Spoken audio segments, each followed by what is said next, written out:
Here today with Tom McCabe, the Global Head of Transaction Banking for DBS Banking Singapore, and of course covering all of DBS's locations all throughout Southeast Asia and Asia.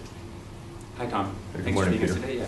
I just wanted to talk to you. I mean, you newly joined DBS, coming out of Standard Chartered.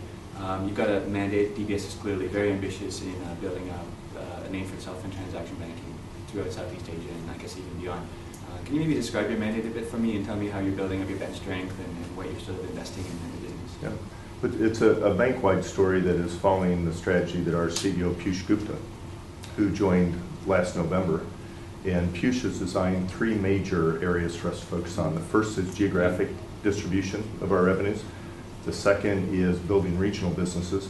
And third is the infrastructure, the people, the culture, the process management processes. Transaction banking with our cash management, our commodity finance, our trade, and our securities and fund services is actually one of the leading regional businesses to help accomplish many of those goals. So we're getting a huge amount of funding from the bank, $19 million to build a new internet banking platform. We have aggressive growth in terms of people and a lot that we're doing internally in terms of process improvement to support our customers better. So it's a strategy for the bank that fits directly within what our CEO wants to do and getting the support throughout the bank to accomplish that. In terms of the transaction banking scene in Southeast Asia, it's obviously changed quite a little bit since the global financial crisis. I think especially among the global players, there's been some, quite a huge change. You're an entrenched local player, of course. What have you been seeing happening here? Well, the transaction banking business is probably getting more focus than it ever has since it actually started in the mid-'80s. And there's a couple reasons for that. First is it's very high return on capital. If you manage this business well, you should deliver a 50 to 70% return on capital to shareholders. The second is it's annuity earnings. It's fee income.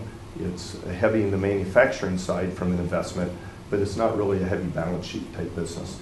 So when you look at quality of shareholder earnings, you have all the banks in the world are trying to shift from balance sheet based high risk earnings into annuity based high return on capital, and that's what transaction banking delivers. The other side of that, Peter, that's really having a major change is during the financial crisis, many of the banks with the pressure in their balance sheet pulled back lending to customers. So now customers need to find internal ways to generate cash flow to reduce or to fill that gap that was created by the banks that didn't continue to extend their balance sheet. And transaction banking is really an advisory business that provides that. One of the strengths of our franchise is that we do have a strong balance sheet. We were just rated and named the safest bank in Asia. We have one of the highest capital adequacy ratios. We have a credit rating that is unmatched other than just a couple banks throughout Asia. So we continue to lend to our customers during the financial crisis. And now that they're on a growth path in Asia and they need funds to expand their business and to grow their business, we're still there for them and are growing with them. As a transaction banking unit or business, what's your sort of main focus? I mean, are you looking at corporates? Are you looking at banks? Are you looking at local businesses? And how do you sort of integrate with the international players? Sure. So there's two things. From a focus, there's a segment approach at the bank. And when we look at the strength of our franchise over 40 plus years, we've built a great customer base from the large MNCs, from the Asian MNCs that are expanding globally, all the way down to the SMEs. So I have over 120,000 customers in the transaction banking business. Why that's important today is the explosion in inter-Asia trade. The people that have the best supply chains, both physical and financial supply chains, are the ones that will be most successful. And they're looking for banks that can match up, have a strong enough balance sheet to do the big funding for the large companies, and also have the infrastructure and the systems and the people in place to support the small feeders into the supply chain. So we are in a very intelligent manner determining what industries, what geographies, and what revenue pools that we want to participate in.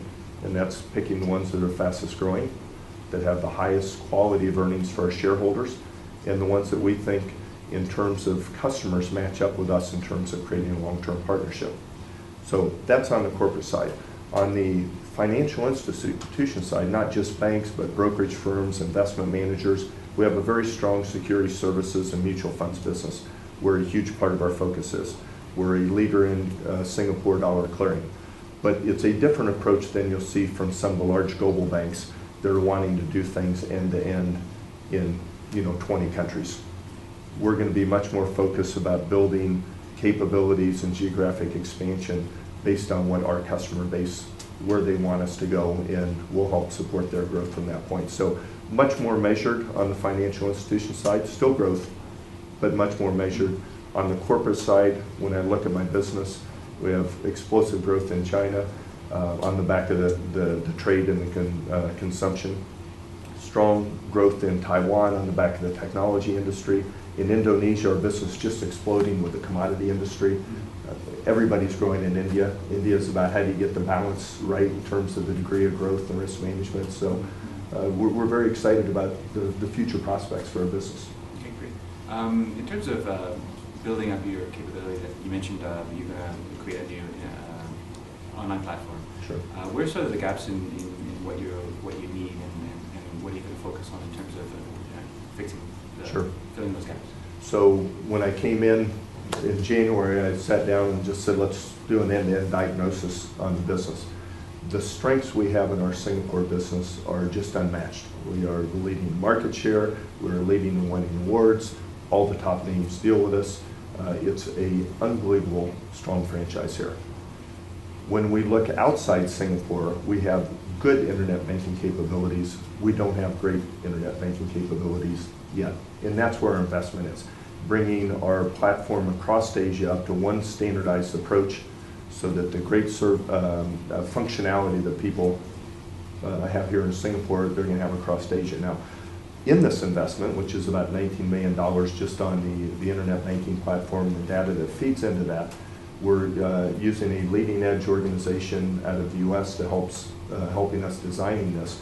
They do small things that make a huge difference. They look at the logistics of how many keystrokes to issue a payment or generate a report.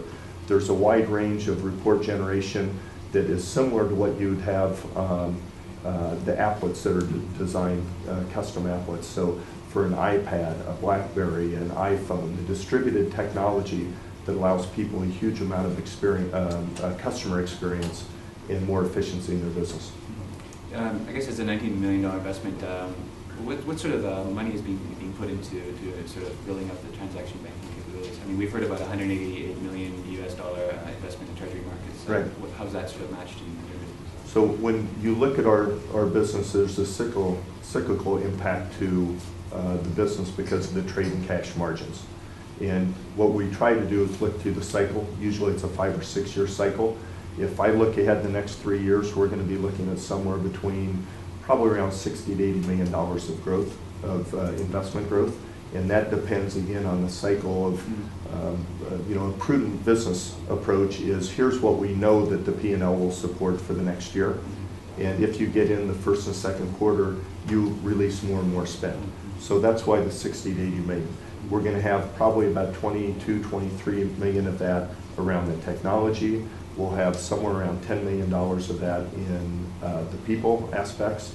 And then supporting the people aspect, the premise, you saw our new Asia hub with the training, the development programs, accelerated management programs we have for people. One of the things I have to do is to develop the next generation of talent. The industry has a huge shortcoming in the number of people that can end up delivering the services because of all the people focusing on Asia. The other big part of the investment is the compliance and corporate governance. This is a very, very complex business in terms of cross-border payments. Singapore has a world-class regulatory framework from governance, and when we can fit the framework of governance and control and compliance in Singapore, it's a great selling point for us across Asia. Okay, great. Well, thanks so much, Don, for speaking to us today. My pleasure. Thanks. Thanks.